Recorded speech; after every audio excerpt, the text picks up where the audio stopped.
My parents waited until after dessert to ruin the word family for me. We had just finished celebrating my 33rd birthday. There was leftover cheesecake on our plates. The candles were still crooked in the sink. My dad cleared his throat, that little cough he does before saying something official. "Emily," he said, "your mother and I have something we want to tell you." I smiled, stupidly hopeful for half a second. "Please don't say you're selling the house," I joked. "I'm not emotionally ready for that kind of empty nest drama." They didn't laugh. My mum stared at her folded hands. My dad stared at the table. My stomach dropped. "Okay," I said slowly. "You're scaring me." Dad took a breath. "After a lot of thought," he said, "and many conversations, your mother and I have decided to get a divorce." The word hung in the air like smoke. "Divorce?" I repeated. My mum finally looked up. "We're separating," she said. "We're ending the marriage. After 35 years. She said it calmly, like she was reading a weather report. My brain refused to process it. "You're 65, I said. It sounded accusatory, like they'd missed the deadline. "You can't get divorced at 65. That's not when people do that." Dad gave a sad little half smile. "Turns out they do now," he said. "It even has a name. Grey divorce. Late life divorce. Baby boomers breaking up after the kids leave." I actually laughed, this weird high sound. "There's a term for this," I said. "Of course there is. Everything's a trend now." My mum's mouth trembled. "It's not a trend to me," she said quietly. "It's my life." I shut up. For a minute, all I could hear was the tick of the kitchen clock and the sound of my own heart pounding. "This is because of the empty nest, isn't it?" I finally said. "You waited until I moved out, until I was settled, and now you're just… what? Freedom at 65?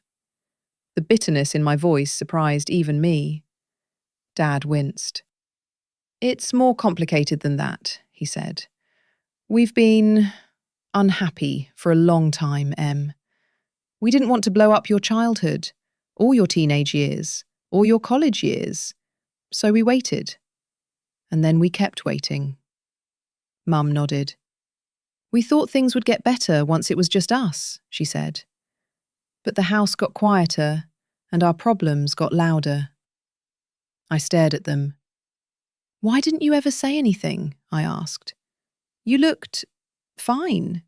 You did holidays, you travelled, you posted anniversary photos like a normal American couple in their 60s. "We were good at looking fine," Mum said. "That's what our parents taught us. You don't tell the kids everything. Parents and adult children stay in their lanes." I wanted to scream. "Okay," I said slowly. "So you're unhappy. You want a grey divorce. I get that, in theory. But why do I feel like I've just been shoved into the middle of something I didn't cause?" Dad sighed. "We don't want you in the middle," he said. Then, in almost the same breath, he added, "But I am hoping you'll understand my side." There it was, the crack in the script. My side. Mum's head snapped up. "Oh, here we go," she said. "Yes, of course. Let's make sure Emily hears your side first, because God forbid she forget that I'm the cold, selfish one." "Caroline," Dad said sharply, "we agreed we wouldn't do this in front of her." "You started it," she shot back, "with the whole my side thing." I held up both hands. "Hey," I said. "Hi, person whose birthday this is. Can we not have a 65-year-old screaming match in the kitchen right now?" Dad rubbed his eyes. "Sorry," he muttered. "Old habits." Mum reached across the table and grabbed my hand. "Sweetheart," she said, voice suddenly soft. I don't expect you to choose between us. I know this is a shock, but I need you to know I tried. I stayed. For you. For the family. Your father is the one who wanted this. That is not fair, Dad said. You served me divorce papers, Mark, she snapped. What would you call it? My head whipped towards him. You already filed, I said. You've been planning this behind my back. We wasn't behind your back, Dad said weakly. We just weren't ready to tell you until we were sure. Are you sure? I demanded. Like, divorce sure? Emily, Mum said, squeezing my fingers. Please don't make this harder. I can't hold your feelings and his at the same time. Just stay with me this weekend, okay? I really don't want to be alone in this house right now. There it was, the first tug. Stay with me this weekend. She looked so small all of a sudden. My mother, who survived breast cancer and PTA politics, asking not to be alone in the house she'd built her life in. My dad leaned forward. I was actually going to ask if you'd come see my new place sometime, he said quickly. I'm moving into an apartment near the river. It's not fancy, but it's mine. I'd really like your opinion, and I'd like you to understand that I'm not the villain here. Your mother, she's been checked out of this marriage for years. Mum's eyes flashed. Wow, she said. Right in front of me. Amazing. My pulse hammered. This is exactly what I was afraid of, I said. I am officially a 33-year-old only child being asked to pick a team in my parents' grey divorce. Tears burned my eyes. I thought this stuff was for teenagers, I said. For kids who still live at home. Not for adult children who already did the whole leaving the nest thing. My dad reached for me. It's not like that, he said. It feels exactly like that, I snapped. They both fell silent. I shoved my chair back and stood. I need air, I said.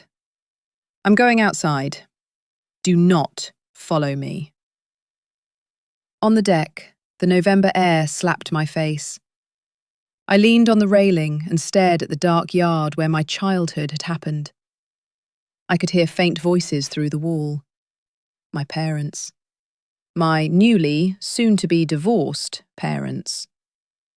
Every article I'd ever skimmed about grey divorce and adult children flashed through my head. How kids in their 30s and 40s end up playing therapist. How they get pulled into being the support system for each parent. How they feel guilty no matter what they do. I pulled out my phone with shaking hands and did the thing every millennial does when life falls apart. I Googled it. After the grey divorce, they both asked me to choose a side. Articles popped up. Adult children of grey divorce, stuck in the middle. Parents split at 60. Why it hurts grown-up kids too. Sandwich generation. Caring for kids while your parents divorce. I skimmed, heart racing. All of them were some version of my nightmare. Parents and adult children trying to renegotiate relationships after a late-life divorce no one saw coming. I slid down onto the deck chair. Inside, I could see their shapes through the kitchen window. Two silhouettes, moving separately now. For 33 years, they'd been mum and dad, one unit. Now they were splitting into mum over here and dad over there. And they both, in their own way, had already started tugging on the same rope. The one tied around my chest.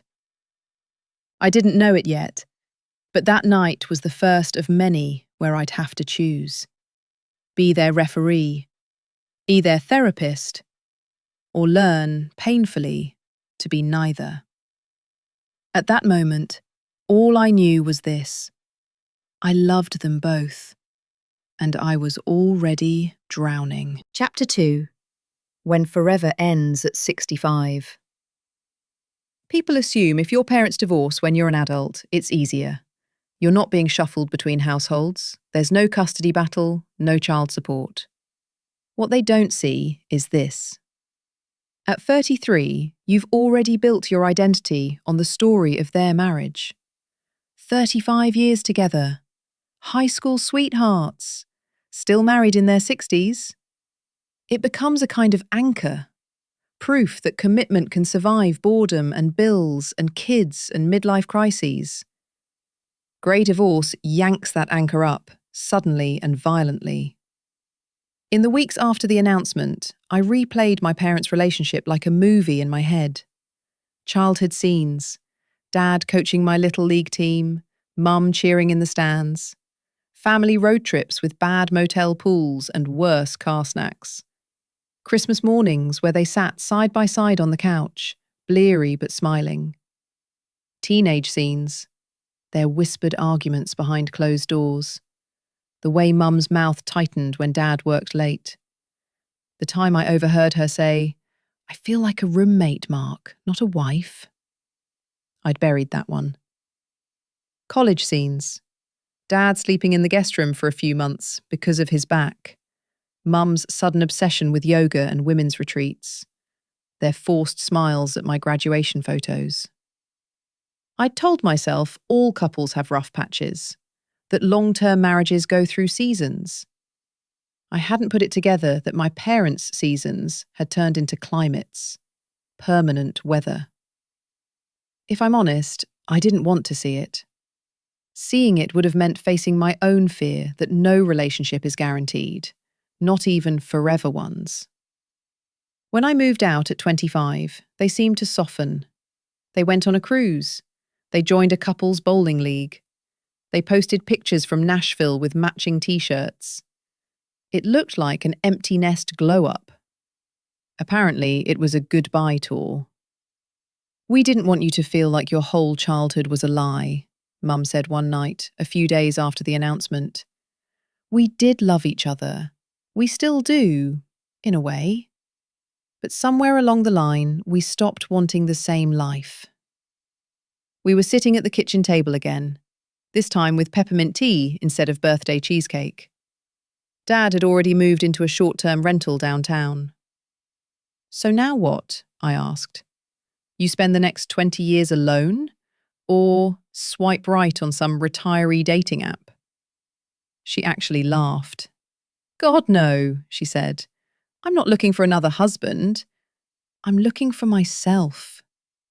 I've been somebody's wife and somebody's mum for 40 years. I want to know who Caroline is when she's not those things." I swallowed. "I thought you liked being those things," I said. "I did," she said. "I do. But I also like breathing. Your father and I have been walking around each other like ghosts for years. Grey divorce isn't about impulse. It's about finally admitting the life you built doesn't fit anymore." She hesitated. "I know that sounds selfish," she added.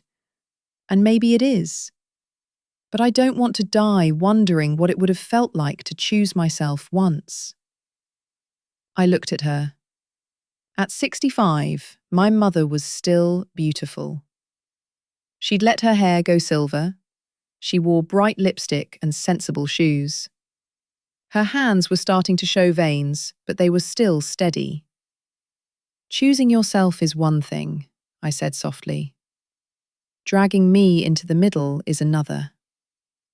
Her eyes clouded. "I'm not trying to drag you anywhere," she said. "I just need you. You're my daughter. You're my person." "Dad says that too," I said. "You realise that, right? You both talk like I'm your emotional spouse now." She flinched. I don't mean it like that, she protested. I just don't want to go through this grey divorce alone. All my friends are still married, or widowed.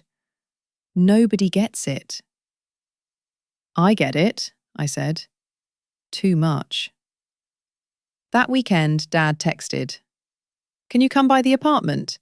Would like your help setting things up. Also, would be good to talk. Just us." I stared at the screen. My parents had split their life down the middle. House/apartment. Shared bank accounts/lawyers. Christmas/Christmas. And me, the grown-up child of their late-life divorce. Standing at the dividing line, trying not to be ripped in half. Chapter 3. Team Mum versus Team Dad. Dad's new place was on the 4th floor of a modern building near the river, all glass and clean lines. "It's like a hotel," I said when he buzzed me in. "That's the idea," he said. "Fresh start and all that." There were boxes everywhere. A couch that didn't match anything from the house. A TV still in its packaging. A single framed photo of me on the kitchen counter. "You bought new furniture?" I asked. "Already?" He shrugged. "Your mother gets most of the old stuff," he said. "Which is fine. I wanted something that didn't have history on it." He opened a cabinet and frowned. "You'd think after 65 years I'd remember where I put the glasses," he muttered. I silently moved them to a lower shelf. He watched me. "You're good at this," he said. "At making spaces feel like home." "Comes with moving apartments every few years," I said. "Millennial housing crisis perks." He smiled weakly, then grew serious. He said, "I need you to hear something from my side."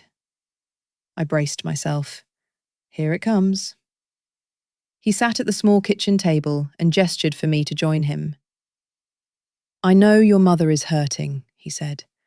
"And I know she's telling you she stayed for you, that I blindsided her with this grey divorce." He held my gaze. "That's not the whole story," he said. "We've been in counselling on and off for years. We've had the same fight in different clothes for 2 decades. I begged her to work on things. She shut down. She refused trips, refused intimacy, refused everything. I felt dead in that house." I swallowed. "Why didn't you tell me?" I asked. "Any of it?" "Because you were a kid," he said. "Even at 25 when you moved out. You were starting your own life. Parents and adult children. Some things are just not your burden." He sighed. "But now, with this late-life divorce, we can't shield you forever," he said.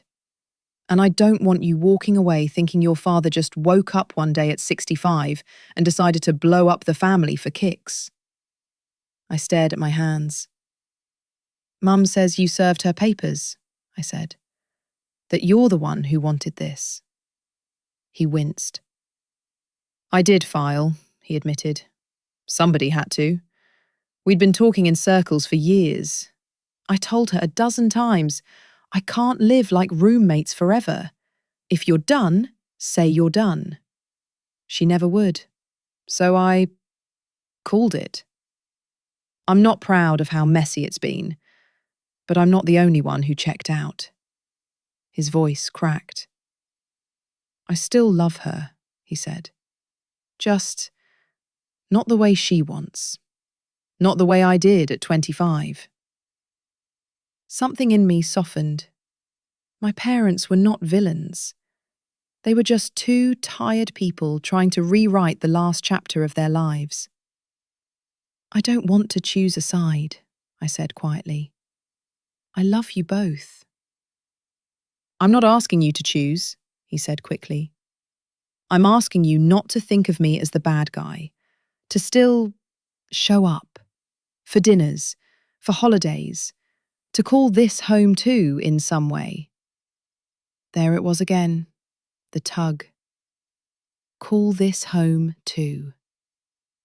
Later that week, Mum called. "I heard you went to see your father," she said. "Yeah," I said carefully. "He asked me to help set up." "Well, I'm glad one of us has your time," she said sharply. "You said you'd come for coffee Tuesday, and then you rescheduled." I closed my eyes. "Mum, I had a client crisis at work," I said. "I told you that." "So work and your father come before your own mother now," she said. "Good to know." My jaw clenched. "That's not fair," I said. "I'm doing my best to be there for both of you." "It's easier to be there for him," she muttered. "He's the fun one now. New apartment, bachelor life at 65. Meanwhile, I'm here in this empty house with 35 years of memories and no one to talk to." "I'm talking to you," I said. "Right now." "Until he calls," she said. I gripped the phone. In that moment, I could see my life stretching out in front of me like a tug-of-war rope. Holidays, birthdays, retirement parties, grandchildren, maybe. Every milestone punctuated by subtle or not-so-subtle bids. Spend this year with me. Understand my side. Don't forget who stayed. Grey divorce doesn't give you a custody schedule. It gives you an emotional schedule, written in guilt. That night, I wrote in my journal, "I am not your referee. I am not your therapist. I am not your consolation prize." Underneath, I added, smaller, "I don't know how to be your daughter without becoming all of those things." Chapter 4. Group Chat, Group Therapy. I started a group chat titled Sad Adult Children of Grey Divorce. There were only 3 of us, me, my friend Jenna, and my cousin Josh. Jenna's parents had split at 62, Josh's at 70. All of us had gone around pretending we were fine because we were grown. All of us were, in fact, not fine.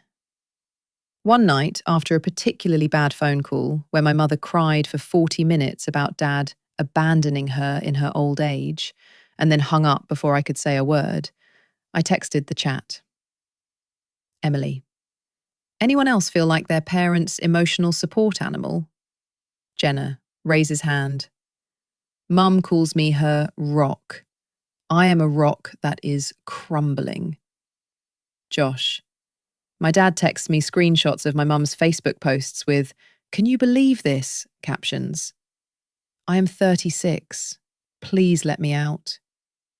We swapped stories.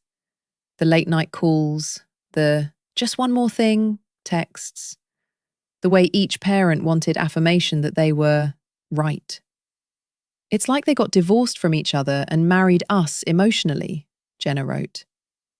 That is horrifyingly accurate, I replied. That week, at my own therapist's office, I finally said it out loud. "I'm exhausted," I told Dr. Patel. "I'm tired of being my parents' referee, their go-between, their emotional dumping ground. This grey divorce thing is breaking my brain." She nodded. "There's a saying," she said. "When parents divorce and the kids are young, the kids lose their childhood. When parents divorce and the kids are adults, sometimes the kids lose their adulthood." I blinked. "That's dramatic," I said, "and also exactly how it feels." She leaned forward. "You've worked hard to build your own life," she said. "Career, apartment, friendships. You're not a teenager stuck at home in the middle of a custody battle. But emotionally, your parents are pulling you back into a child role. They're asking you to be the mediator, the judge of who's right." "I don't want that," I said. "I want to be allowed to just be their kid. To say, this hurts, without having to take anyone's side." "That's called a boundary," she said. "And adult children of grey divorce need them desperately." I sighed.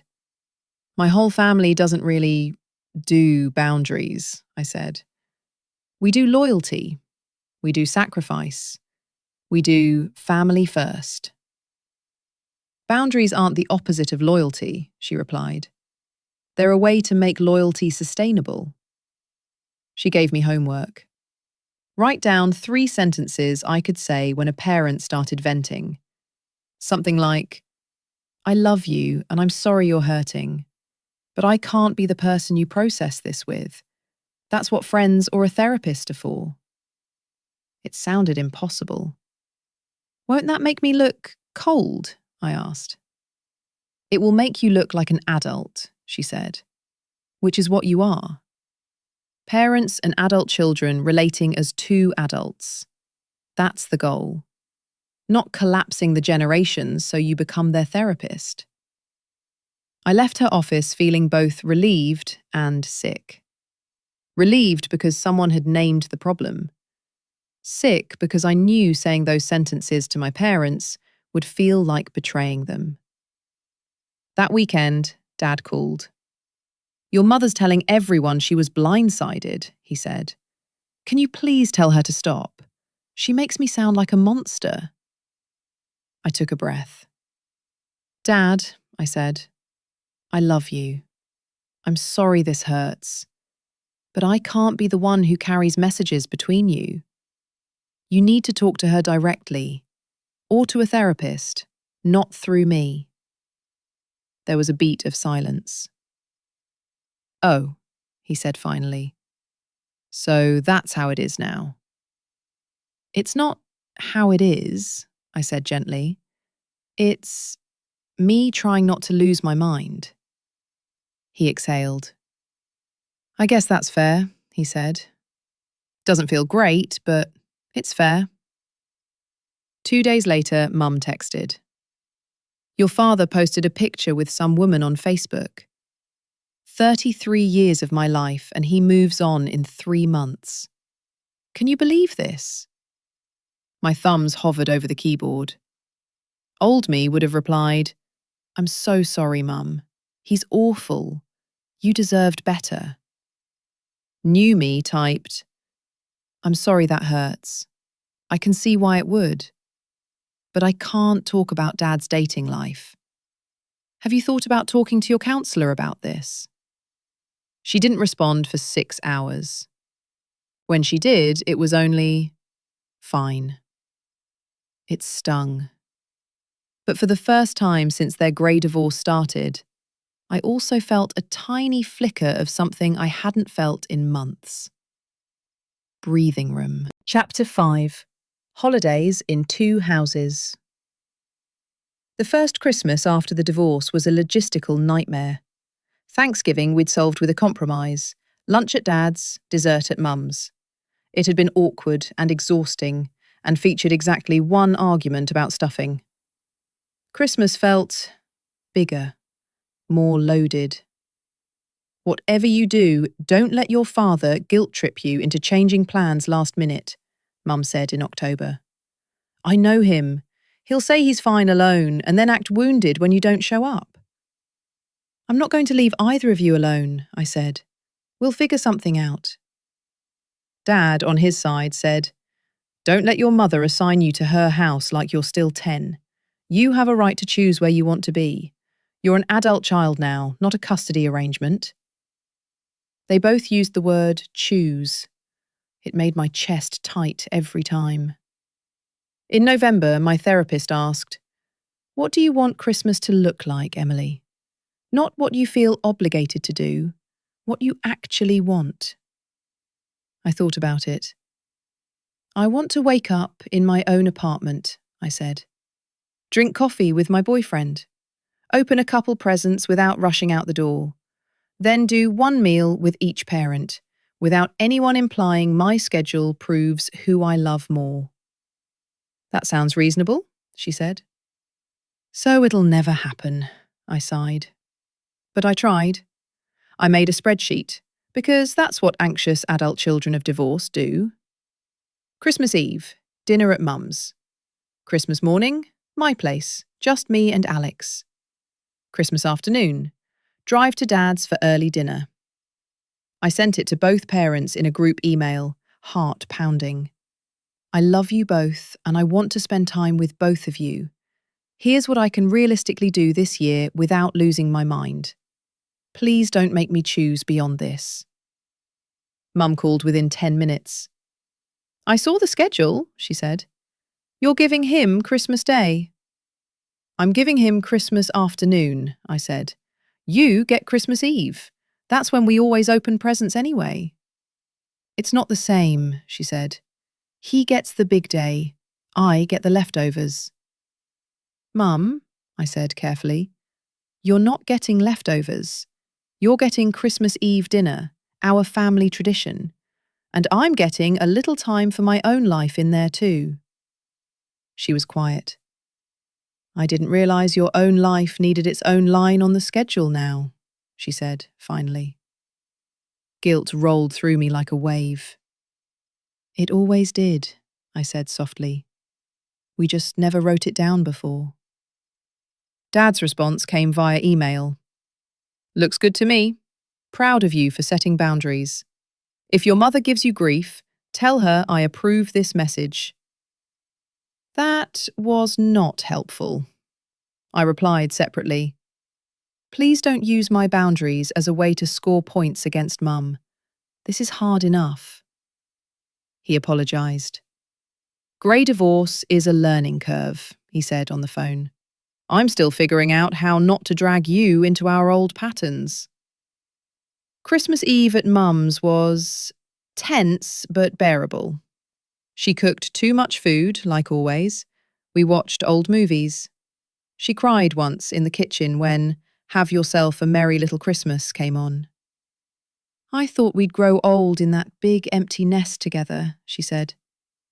Now I'm just old and empty nested. I hugged her. You're not alone, I said. I'm here, just not 24/7. Christmas morning, I woke up next to Alex in our tiny apartment. For a few hours, it was just us. No grey divorce, no divorced parents at 65. Just two 30-somethings trying to figure out brunch. In the afternoon, I drove to Dad's. He had a tree up, crooked but respectable. Not bad for my first divorced Christmas, he said. We ate ham. We watched basketball. He gave me a framed photo of the three of us from years ago. Whatever happens, he said, I'm glad we were a family. I don't regret that. Neither did I. But as I drove home that night, my body ached from all the emotional costume changes. Dutiful daughter at Mum's, cool, understanding adult child at Dad's, partner at Alex's, therapist to myself in the car. Somewhere along the highway, tired and full and emotionally scraped raw, I realised, if I didn't keep tightening my boundaries, this new life, this grey divorce life, would swallow me. Chapter 6. The Ultimatum Weekend. The ultimatum came in April, on a weekend I will forever think of as the breaking point. It started with a simple text from Mum. Can you come over Saturday? I need help going through papers for the lawyer. Lawyer. The divorce was moving from emotional to legal. Sure, I replied. What time? All day if you can. I hate doing this alone. I checked my calendar. Alex and I had planned a day trip. We'd been trying to prioritise us in between my parents' crises. I called him.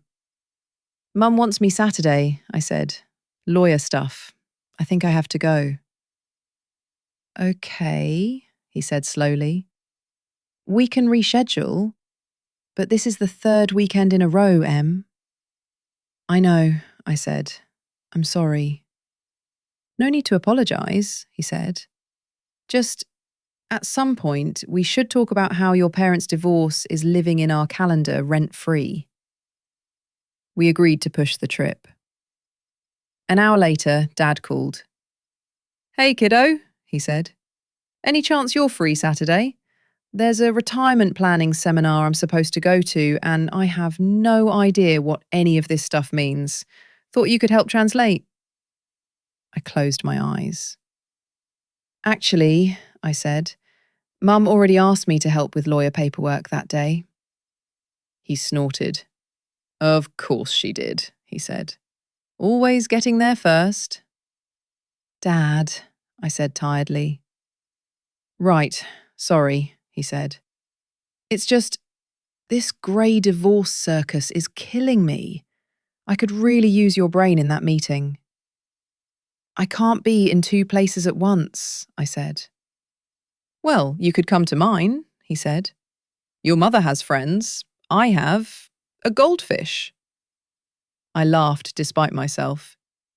It's not about who has more friends, I said. It's about not splitting myself in half. He was quiet for a moment. So choose, he said finally. Just this once. Choose me. The words hit me like a physical blow. Choose me. Choose a side. I flashed back to being 9 years old, playing a board game where you had to pick a team, mum or dad, for some silly reason. I'd refused then, too. I'm not doing this, I said, voice shaking. I'm not choosing. Not for a seminar, not for paperwork, not as a pattern. So you're choosing her, he said. I almost screamed. No, I said. I'm choosing not to be your referee. I'm choosing my own sanity. He exhaled sharply. Got it, he said. Loud and clear. Have fun with the lawyer. He hung up. On Saturday, I sat at Mum's dining table, surrounded by manila folders. She vented about the settlement, about the house, about your father's early retirement fantasy. You should really talk to Dad about this directly, I said at one point. She shook her head. He won't listen, she said. At least you understand. Did I? By Sunday night, I'd missed my day trip, disappointed my boyfriend, and alienated my father. On the drive home, something in me snapped. I pulled over in a grocery store parking lot and sobbed. Big, ugly, gasping sobs. I wasn't just crying about that weekend. I was crying about every time in the last year I'd rearranged my life to cushion their grey divorce. Every time I'd been the go-between, the emotional sponge, the default person. My phone buzzed on the passenger seat. A text from Alex. You okay? I wiped my face and called him. I can't do this anymore, I said as soon as he picked up. Not like this. Not this choose me game. I love my parents, but I am not their referee. I feel like no matter what I do, I'm failing someone. Maybe the someone you're failing is you, he said gently. That landed. He continued. What would it look like to stop playing? He asked. To tell them clearly, I love you both. I'm not choosing. I'm not carrying your anger. I'm your daughter, not your judge. It would look like them being furious, I said. Maybe, he said. Or maybe it would look like them finally having to sit with their own choices instead of outsourcing the discomfort to you. I rested my forehead on the steering wheel. I'm scared, I admitted. Scared they'll think I'm abandoning them, that I'm a bad daughter. You're a human daughter, he said. That's the only kind available. I laughed weakly. Dr. Patel would be proud of you, I said. Dr. Patel just wants her Sunday night back, he said. Go home. Sleep. Then tomorrow, maybe, call a family meeting. The phrase made my stomach twist. Family meeting. But he was right. We'd done a million one-on-one debriefs. It was time to get all three people actually in the same metaphorical room, even if that room was awkward and full of sharp edges. Chapter 7. The Boundary Conversation. We met at a coffee shop, neutral territory. I picked it because it was public. People tend to yell less in public. Mum arrived first, clutching her purse like a shield. Dad came in a few minutes later, looking uncomfortable in his jacket. They exchanged a stiff hello. No hug. I took a deep breath. "Thanks for coming," I said. "I know this is weird." Dad gave a short laugh. "We've done weirder this year," he said. Mum stirred her coffee. "Well," she said, "what's this about?" I looked at both of them. "This is about me," I said, "for once." They blinked. "I love you," I said. "Both of you. That hasn't changed. But the way this grey divorce has played out is destroying me." Mum frowned. "We've tried not to drag you into the legal stuff," she said. "We thought we were doing pretty well." "You're not dragging me into the legal stuff," I said.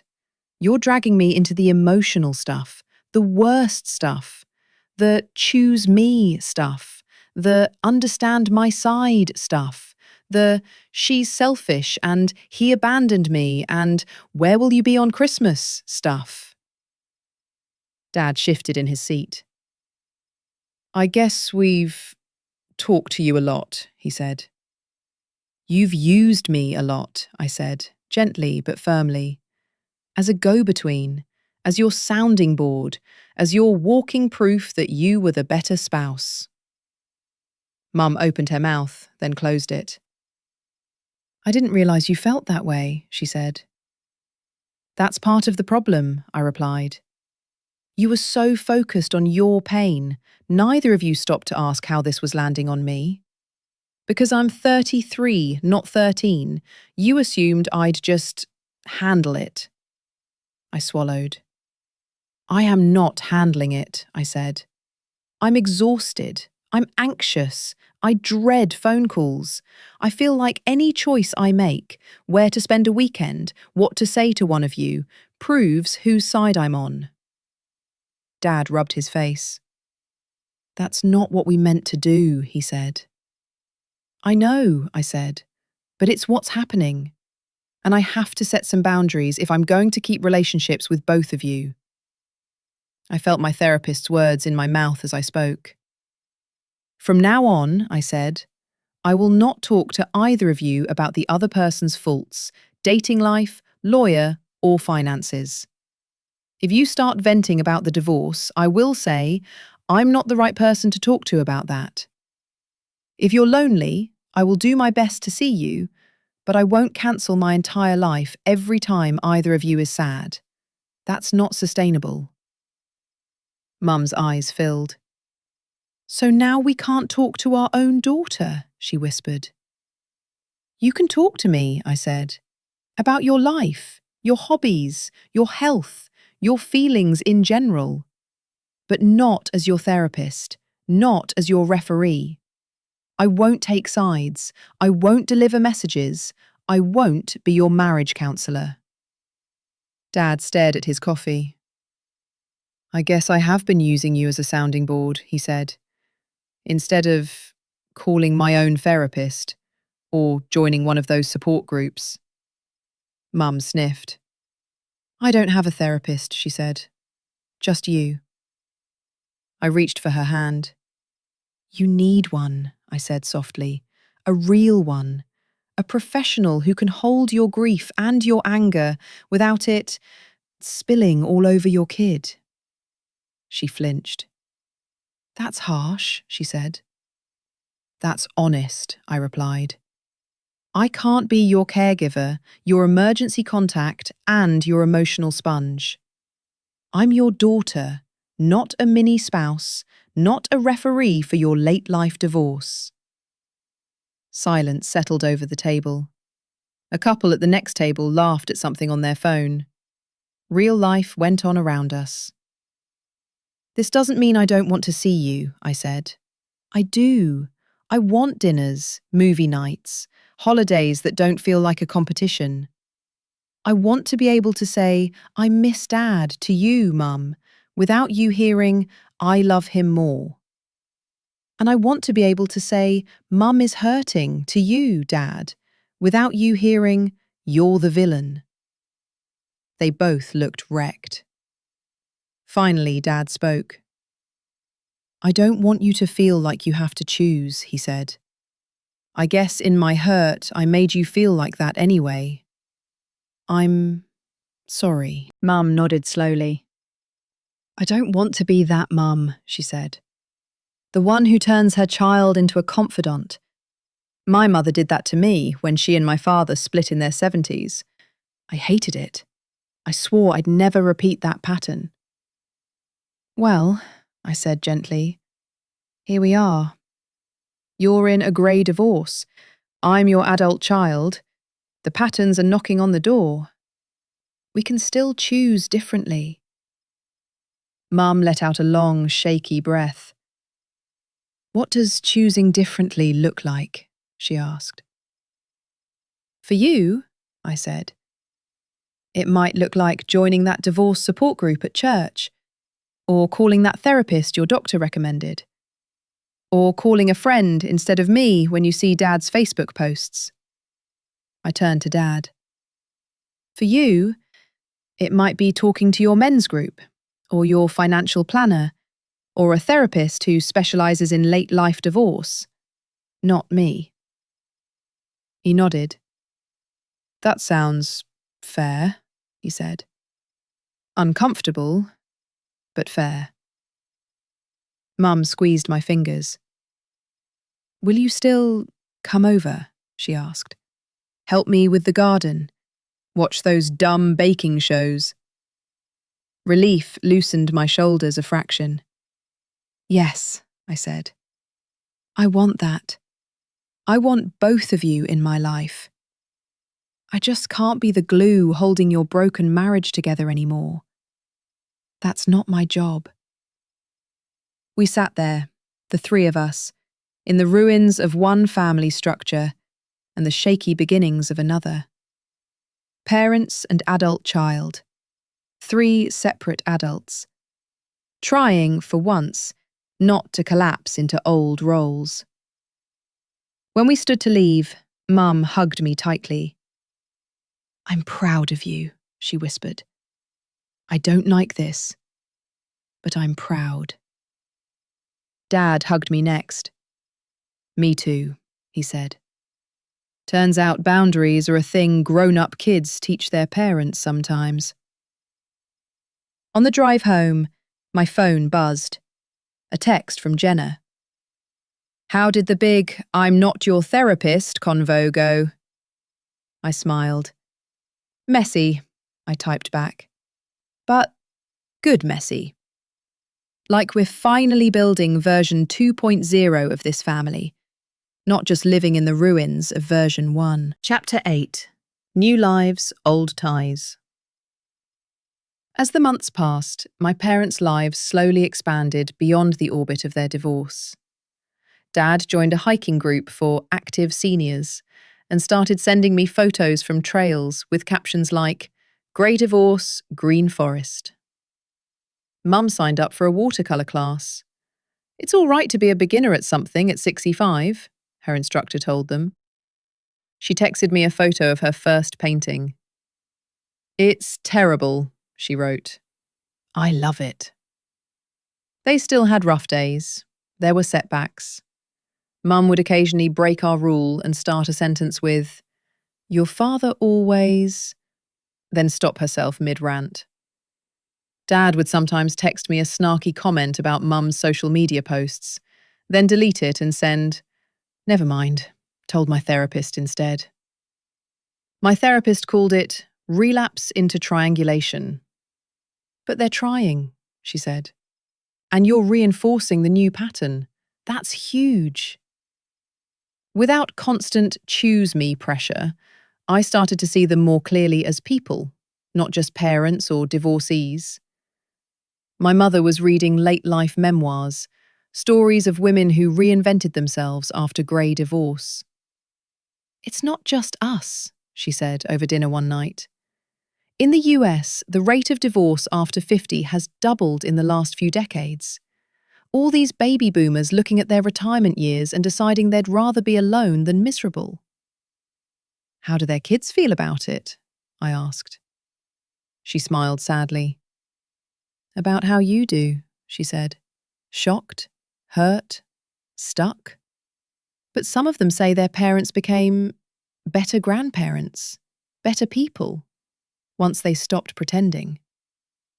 Dad, for his part, started seeing a woman he met in his hiking group. He told me about it carefully. "I don't want you to feel like I'm erasing your mother," he said. "This is just companionship, late life connection." "I just don't want to hear the details," I said. "But I'm glad you're not lonely." Alex met them both, separately. He liked them. "It's wild," he said after a dinner with my dad and the new girlfriend. "If I didn't know your family history, I'd just think he was a nice retired guy who likes trails and tacos." "Don't get too comfortable," I said. "We have to do the same thing with my mum next week." Through it all, those boundaries I'd set at that coffee shop became our guardrails. Occasionally, one of them would bump up against the edge.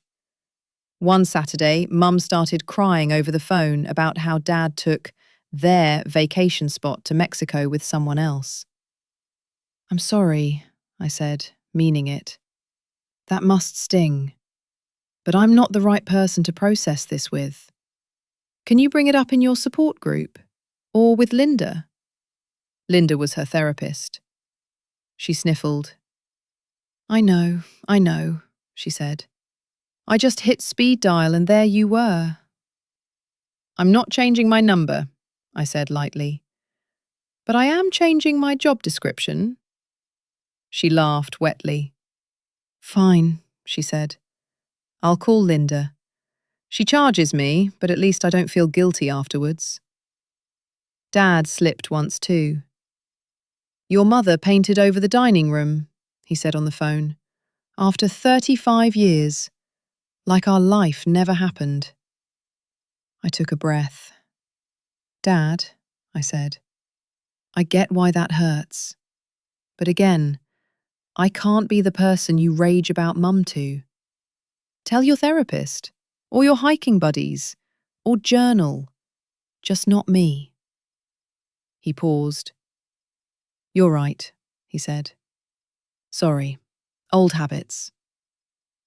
Slowly, the choose a side energy dissipated. I still spent some holidays with one and some with the other. I still made schedules and spreadsheets. But now, when I declined an invitation because I had plans with the other parent, or with Alex or friends, they pouted less.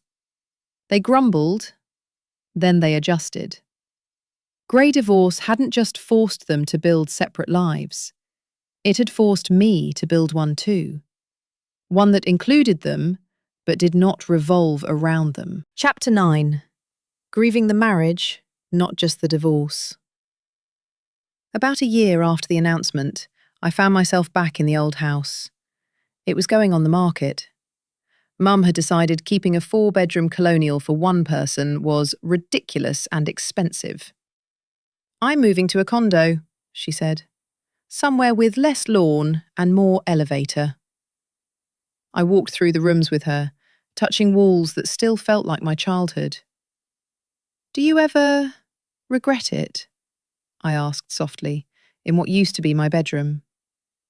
"The divorce, the grey divorce thing, splitting at 65. She thought about it.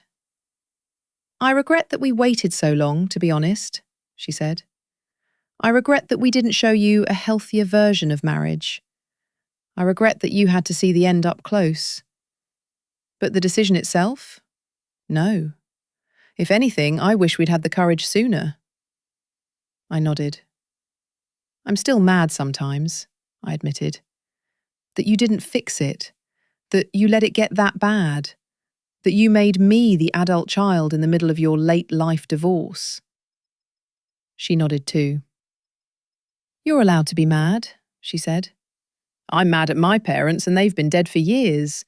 Generations pass down their messes. We just try to make ours a little less messy before the end. We stood in silence. Do you mourn the marriage? I asked. Not the divorce, the marriage.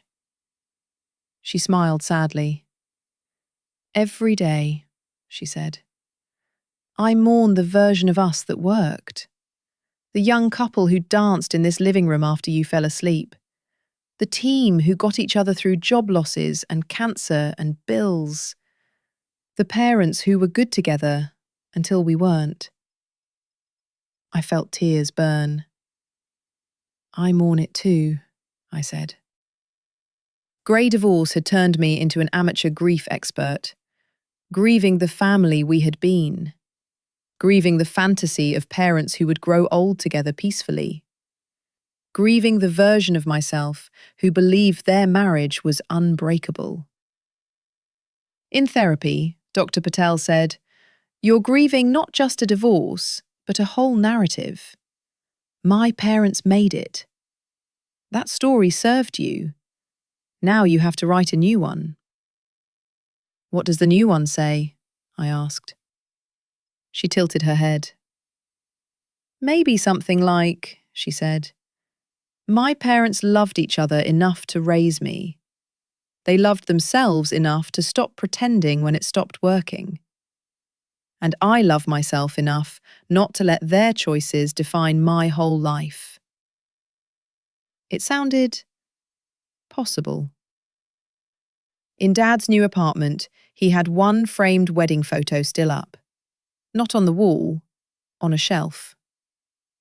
I thought you'd throw that out, I said. He shook his head. That was still us, he said. It's part of my story. Grey divorce doesn't erase 35 years. It just puts a period where we thought there'd be a comma. He looked at me. You know, he said, if you get married someday, I hope you last. I hope you're happy. But if you ever find yourself in something that's killing you slowly, I hope you remember you have options. Divorce isn't always failure. Sometimes staying is. I swallowed. As long as you remember that choosing divorce doesn't make you my villain, I said. He smiled. I'm retiring from that role, he said. Didn't like the costume. Chapter 10. Loving both, choosing myself. 2 years after the announcement, on a sunny Saturday in June, we managed something I wasn't sure we'd ever pull off. We all sat in the same row at my friend Jenna's wedding. Mum on one side of me, Dad on the other. Their new partners, Mum's book club friend turned more than friend, Dad's hiking companion, sat in the row behind us. During the ceremony, there were predictable spikes of emotion. When the vows mentioned, "For as long as we both shall live," I felt Mum stiffen. When the officiant talked about weathering storms together, Dad's jaw tightened. I slipped my hands into both of theirs, just for a moment. They each squeezed once, then let go. Afterward, at the reception, we navigated the buffet line like pros. They said hello to each other's dates. No one cried. No one made a scene. I'm proud of us, Jenna whispered at our table. 2 adult children of grey divorce in one place, and nobody exploded. Growth, I said, clinking my glass against hers. Later that night, I sat on my balcony with Alex, looking at the city lights. How does it feel now? He asked. 2 years in, parents divorced, separate lives, you in the middle, but less stuck? I thought about it. It still hurts sometimes, I said. There are days when I wish they'd just faked it a little longer. Days when I feel like the foundation of my childhood was a little more cracked than I knew. I took a breath. But there are also days, I continued, when I see my mum laughing in her watercolour class, or my dad sending me pictures from a trail with his new partner, and I think, okay, this is what choosing themselves looked like, and I survived it. I leaned my head on his shoulder. I've learned that I don't have to choose a side, I said. I can love both of them, fully. Visit 2 houses at Christmas, listen to 2 versions of our family history, and still choose myself when I need to. He kissed my hair. That's a lot of choosing, he said. Grey divorce is a lot of choosing, I replied. For them and for me. If you're listening to this because your parents just announced a divorce at 60-something, and you're an adult child suddenly stuck in the crossfire, here's what I wish someone had told me in those first 5 minutes after dessert. You are allowed to be shocked. You are allowed to grieve. You are allowed to be angry that they didn't fix it. You are allowed to be relieved that they stopped pretending. You do not have to be their referee. You do not have to be their therapist. You do not have to choose a side to prove your love. You can set boundaries and still be a good daughter or son. You can say, I love you, that I won't carry your anger, and mean it. You can insist on being their child, not their emotional spouse. My parents had a grey divorce after 35 years of marriage. They both asked me to choose a side. In the end, I chose a different option. I chose to love them both. And finally, to love myself enough to step out of the middle.